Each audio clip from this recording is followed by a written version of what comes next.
In here, coming to you from what I'm now calling our Petal Place property. And the reason why I'm calling it our Petal Place property is because I love my gardens and I've planted quite a few flowers around here.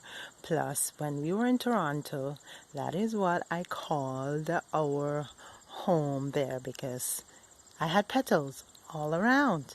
Okay, anyways, just an update on my fence. See all those pieces? Those are the pieces I've hammered away from the pallets to make single layer panels because I didn't want a double layer.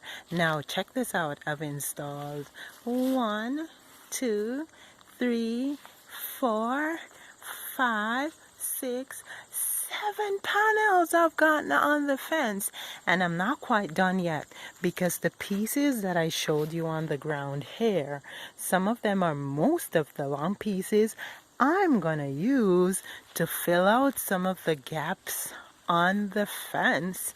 And check that out, I've finished the middle panel and I feel so good. I was saying the other day that I feel like a proud Pallet Fence pro. Go figure. Anyways, that's how excited I am. Okay, I'm excited about this pallet fence. You can do it too. It's not hard to do. All you have to do is to get some holes dug. We actually got our fence posts from the back of our property. They're cedar fence posts, and I just used some stones and some mortar to put the post in, and then I put lards. See, I'm showing you the lard here, one at the bottom and one at the top, and then I basically all the way along the post, and then I basically just hammer away at the panels to make them single layers, and one by one I put them onto the larts on the fence post, and I am liking it. What do you think, hey?